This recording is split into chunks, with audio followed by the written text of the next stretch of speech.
All right, guys, welcome back to Real Estate 101. It's been some time since our last check-in. Last year, we started piloting this Real Estate 101 platform. I really wanted you guys to start meeting the players and learning the positions in this real estate industry. A lot of folks ask me how to get in it, have different aspirations. A lot of clients and customers sometimes don't necessarily understand how to connect with professionals to get their goals met. And so we started this platform at Real Estate 101. This is the first of the year. And so you guys check in and hopefully y'all look forward to what we have in store this year. I got a guest to kick off this year. I think you guys will really enjoy him. Before I introduce him, I always like to jump into a little bit of news. If you guys aren't necessarily up to date, back in November, the city of Houston passed what's called the Livable Places Ordinance. This is a game changer for us here in Houston. It really addresses things like parking requirements and density when it comes to real estate development. In short, what that means is property or buildings that homes we weren't able to build probably for decades here in Houston, we're able to now do those things. There's some lag in our administration here to catch up on some things that make it really seamless for us, both when it comes to the development guidelines as well as the construction code. But we're well on our way. And so I thought it'd be cool to have someone come on that has some firsthand knowledge of not just livable places, but also financing these builds and also building these builds. And so I have Lavon Woods on the line with us today. I'm going to let him introduce himself in a second, but I met Lavon at an event maybe a few years back, and at the time he was building a duplex. So Livable Places hadn't passed yet, but he was already ahead of the game. I think he's building one and had another one coming. On top of that, was very heavy into the mortgage space. I believe was coming from another state here to Houston and just really getting established here and getting going. And so now, fast forward, Lavon's now a mortgage broker, has this thing going. Lavon, if you can, introduce yourself. Let us know a little bit more about you. Yeah. Well, I'm Lavon Woods. I'm now a mortgage broker owner of Multicultural Mortgage. I'm originally from Miami, Florida. I'm kind of first generation, of immigrant parents from the Bahamas. So it's a heavy population of Bahamians down in Miami. But I grew up there for a while, moved back to the islands and moved back here to America to finish out schooling and stuff like that. So, I've been here, graduated high school, went off to college and, met my wife and went into tech. And my parents were my father was a broker as well back in the day. So back from like 2001, 2002. So I've been in and around the financing business since then, but I ended up going into tech, teaching myself how to program through an internship out of high school. And then, that paid the bill. So that's kind of where I went with it. Real estate really didn't latch on. I kind of knew about it and I had studied it from then, but it wasn't real enough to me then. Which I kind of wish I had paid more attention, but we all wish we would have started way earlier, right? Yeah, because there was a guy that my father was financing all his wholesale deals, and I didn't really know what that was, and he was killing it. I mean, they were closing loans with this guy all the time. And he started to break down a little bit what it was, but I just still didn't grasp it. I just was like, okay, that's cool. But I'm not really at that age. I'm still not really grasping it. And, So I was just focused on tech. Listen, whatever you all are doing out there, I don't care what you're doing. Real estate needs to be in your arsenal. I don't care how young you are. What's going on? Find you some folks that can help you reach that goal. Doesn't mean you got to quit your day job either. So I think that's a good takeaway. Yes. And somebody that can explain to you the benefits, like that's what I didn't get. I just knew they were just telling you the end goal. Yeah. Okay. Yeah, I didn't get it. I didn't fully get The it. path, the path to get there, the dots didn't necessarily connect. Right, right. That's dope. I mean, I think that's why I like to do this in real Yeah, estate 101. It's a yeah, play, right? 101, like one-on-one yeah, conversation, but 101 is yeah, basic, right? yeah, I think that's what people need nowadays, especially our community.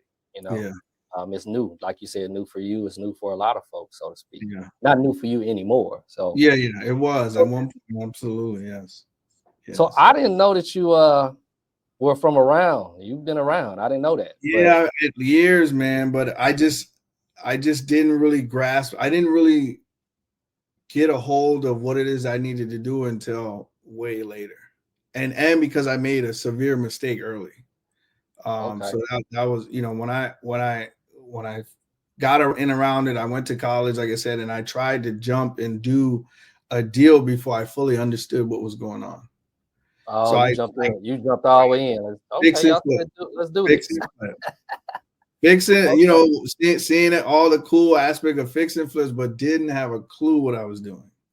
I No, mean, you can it lose was, your clothes, shoes, and socks in this business if you do not know what you're doing. For sure. yes, For yeah. sure.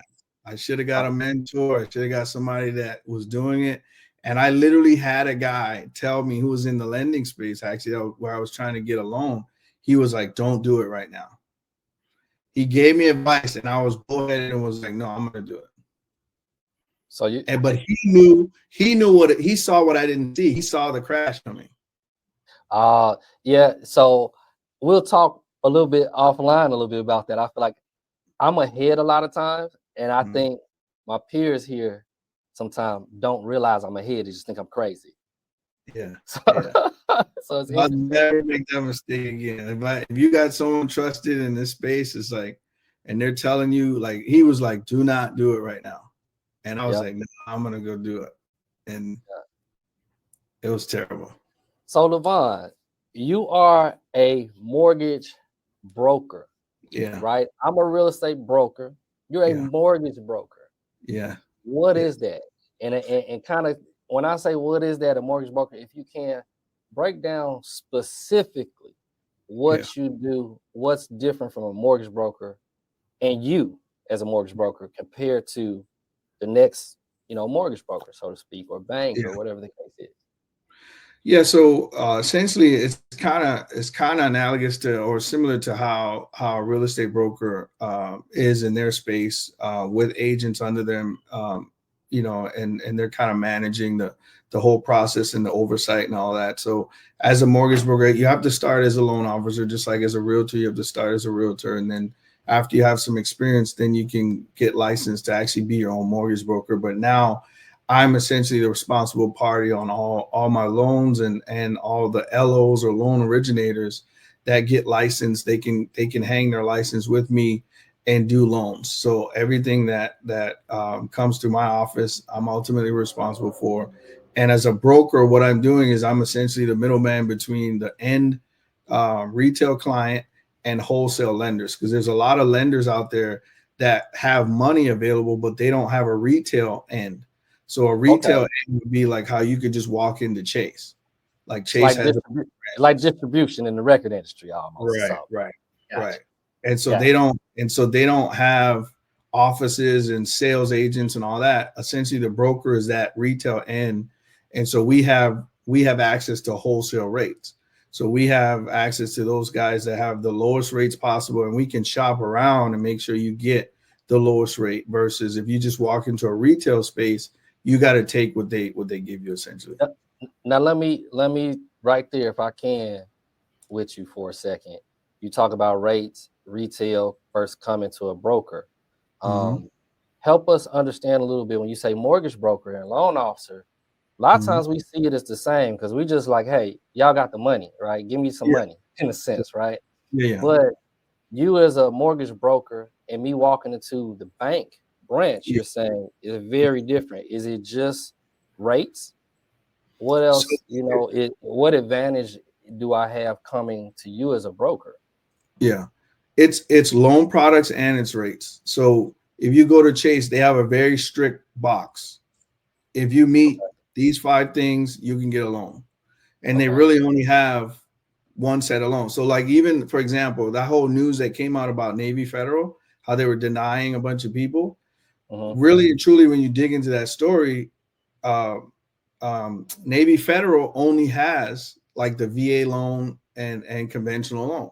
They don't have FHA. Okay. They don't even provide it. Chase Bank doesn't provide FHA. They don't provide I don't think they provide VA or USDA. So it's like they only have their one conventional product, and it's strict requirements, and that's what you have access to. And then they have their rate that's set, whatever they charge on top of prime, and then that's it. There's no real negotiation around that. There's no scale or anything, and that's that. And ultimately, the person that you're dealing with at the bank, they don't have to be licensed. So they're underneath the bank's license. So there's some liability there, right? If I'm doing business, like there's some liability there potentially. You know, not to say anything's bad. Not saying anything's bad with the bank, but to your point, we're dealing with the middleman of the middleman on some level, right? And it sounds like, you know, they have their risk partners, like you say, that's really strict on what's going on and getting things approved. Would that mean that on your side, you guys take character and the relationship you've built a little bit more into consideration? Yeah, and the educational piece too. So, you know, not only, especially for me, it's important that I educate you on the process and what it is that you're getting into.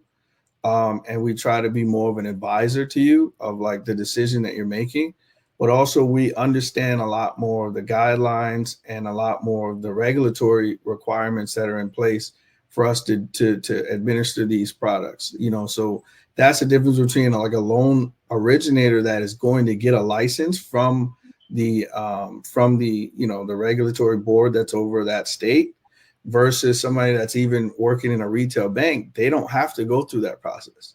They just get hired into the bank and they work under the bank's license. So you're dealing with someone that's more of just a sales rep. I understand. Versus somebody that's going to be more of an advisor and somebody that knows the requirements around these different loan products. Now, before I move forward, I want to touch real quick. You talked about loan products and you said FHA. You talked about conventional, better loans for veterans. And then we see different type of specialty products sometimes, but you were saying like, hey, these large banks typically only have, you know, one or two products. Right. What is it you feel like you offer that's different that is advantageous for agents to use for their clients to connect to, or just the consumer looking to purchase a home? So because when you come to the broker, we have such a range, right? Our range is a lot more, and it depends on what broker you're dealing with. But coming to a mortgage broker, we can go from not only conventional type of products where if you have the perfect credit score, perfect income, we can take care of you. But it's all the people that are on the fringes, right? A lot of people that don't have all those boxes checked. Maybe you don't have the highest down payment, or your credit score isn't as high as, you know, you'd like it to be, or, you know, or you're an investor, or you're a self-employed individual and you don't have documented income. We can do alternative products, and that's really the key, is that the range of things that we can approve you for is your likelihood of getting approved and getting what you need is higher going with a mortgage broker because of all the products that we offer. So I want to real quick, just two that I feel like you got to say something about on some level, because it's to me your value prop. Even though you have this big, you know, slew of products that you guys, Lavon is a developer as well. And so there are new construction products. So when we're talking about a market such as we're in right now, things like rehab and new construction are very viable options, as opposed to just what's sitting on the market, because there may be some cost savings there. Or shoot, if you're going to pay what you got to pay today, at least go build what you want, you know, so to speak. So there's a lot of advantages to that. how not to get so in the weeds on those products, but if you can just kind of touch on like new construction, any rehab, kind of your perspective on those right now. Yeah. So going with that same idea, right? Like the fact that I can now offer FHA products that have options for you to do fix and flips, or you can buy a property that needs to be Wow. repaired, and not necessarily fix and flip, but you can get a property and Yeah. repair it and Yeah. do it to your specs, right? That's a product you can't go into Chase and get. So, or if you need to build from the ground up, I have products where you can build a new construction product and it automatically converts to a 30-year mortgage. Those are type of unique products, right? That I can put you in and give you one of the best rates available for that stuff. And it's hard to find those products everywhere. So it's the range of what we can offer. That's amazing. And this is home buyer and investor, Yeah, home buyer, builder and developer. FHA doesn't allow for the investor part, but Mhm. the new construction product, we can do investment products as well. Okay, that's Yeah, perfect. I think yeah, that's really important nowadays, having flexibility in yeah, this market, because you don't, depending on the area, depending on the property, is going to really determine the product sometime, or the yeah, who you need to be dealing with. So yeah, yeah, that's good for people to know, I believe. yeah. Um, so check this out. One of the things I like to do is we kind of like to dig into the industry a little bit. You've been in this industry, you play several different roles: loan officer, Hmm. consumer, Hmm. mortgage broker, developer, right? You have all these things. Um, I like to touch on, what have you seen? What's been the hardest obstacle? Let me start there. What's been the hardest obstacle in this industry for you to overcome? Um, and you can speak from a mortgage broker, loan officer, whichever one you feel like is more to your heart, so to speak. Yeah, there's not a in terms of obstacle, it's not a whole lot. The biggest thing is the licensing and the regulatory requirements. We have to maintain certain net worth requirements. We have to, take testing and continued education. So it's a lot of regulatory requirements that we have to meet that a lot of people don't know about. So that's probably the biggest obstacle in the business. Besides that, it's all the guidelines. Like with all these products, come all kind of rules and regulations of what's available, who fits into what box, all that type of stuff. You got to keep tabs on all that, and it's always changing. So it's like when someone comes and say, "Well, what could I get?" or what could I qualify for? It's like we have to ask so many questions because there's so many if then or else Right, this situations. So that's why it's not just a drive through situation. That's why we have to do a consultation and see what your financial situation is, because one little thing is off and you don't qualify. right, So that's why I have to sit with you and get your entire picture. And then once I've drawn that picture, I can say, okay, these are the options that you have. And a lot of times you're not going to get those options unless you're dealing with a broker, right? Because some, retail, they're going to just have one thing for you, but I can show you these are all the things we could do. And maybe if you make a tweak over here, you improve your credit mhm, score over here, then maybe we can fit you into this. So then maybe you have something to work toward. So that's kind of the biggest thing. the biggest thing. So that's tough. That's a lot to keep up with. I can relate as a broker and trying to keep everybody in line and to check Right, everybody's moving in different ways. It's hurting right, cats sometimes, right, right? right. But in that, I find that's where I find like the humor and Yeah, sometimes just the far-fetched stories in this business, right? yeah, yeah. What's the craziest story? What's the craziest thing you've run into since you've been doing this? The craziest thing you could see is like somebody being fully qualified and you're coaching them on the process, you're telling them not to do certain things of like don't change your job, don't spend this money, don't change your account your account, and then you get to a day or two before closing or the week of closing, and they go and get a brand new car, or they change their picture, and the whole deal's gone. The sale was only for the weekend. It was only for the weekend, Lavon. They just didn't have enough self-control, right? And it's like, we just worked for the last 30 days to get you in position, and you couldn't control yourself long enough to get to your goal and then go and do what you wanted to do, right? So that's probably craziest. So the moral of the story is we have to show some restraint and follow our professionals. That's the takeaway. Yeah, and I mean, and understand that we're on your side. Like I try to tell clients, like, don't hide anything from me. I'm not going to disqualify you. I'm trying to figure out how to get you qualified. So I think the one thing sometimes that when working with, home buyer sellers that often isn't thought about is that the agent, the lender, none of us get paid until you close. Okay? None of us get paid until you close. We are highly incentivized to get you. Some of us are better than others, but we are all highly incentivized to help you. Yeah, for sure. So I'm not going to hold you too much longer, but I had a couple things. One is, what has your attention in the market right now? What should we be aware of from your perspective right now in this market? In terms of warning or in terms of opportunity? Either one. Give us the SWOT if you can. We want it all. So what should you be paying attention to?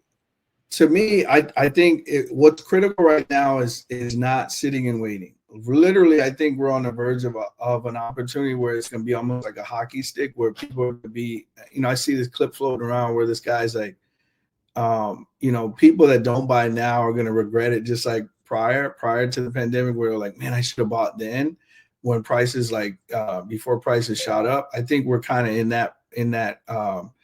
that position right now in terms of pricing. I'm foreseeing pricing skyrocketing in the next, going towards the election. That's my opinion, because I think rates are clearly going to start coming down. I think we're already seeing it. But in terms of opportunity here in Houston, I mean, the livable places ordinance and the stuff going on with new government, and my eyes are set on that stuff. I'm doing work behind the scenes to get in position to get my lots ready for that, because I mean, the amount of wealth creation that's available on the table with the new rules, I mean, I'm salivating, man. I'm excited about that type of stuff. Because prior to that, the amount of units I could have built to what I can build now, I think is almost double. Right. No, I would agree. I definitely think, if you're in the development space or looking to, go ahead. Right. It's really strong. And definitely get around the right people, get your team together. There's a lot of opportunities out there. Lavon, you have one yourself. I know we do a lot around development and trying to highlight and bring people together to collaborate and build. But you have one for yourself with your equity builders course and community. So tell us a little bit about that. Yeah, that really just came out of me, having a desire to help people, because when I got into the space, there was nothing to help me. There was no one really willing to help me. And I think I asked the guy for some mentorship. He was like 20 grand. And I was like, do I even get to tap into your contacts? And he's like, no. So I'm like, I would have to pay you 20 grand. I got to go build my own contacts, my own team. I'm like, that was a bit much. So, for me, I'm offering kind of group mentorship where you can shadow me, visit my job sites, and it's like a monthly fee. Obviously you got to take the course, because I want you to come in educated about some of the basics and not jump in the community and be like, hey, what is a survey? What is these basic items. So that's what the course is for, to kind of give you the basics of what you need to know. And then when you jump in the community, you can kind of get the ball rolling, and I can actually help you through your process, and you can also see what I'm doing in real time, because it's nothing like seeing plans and seeing stuff on paper and then seeing it in person in real time. like, So okay, that's what drainage is. This is what the framing looks like. This is what the, preparing a site pad looks like, and doing drainage, and so it becomes real when you can see it and touch it.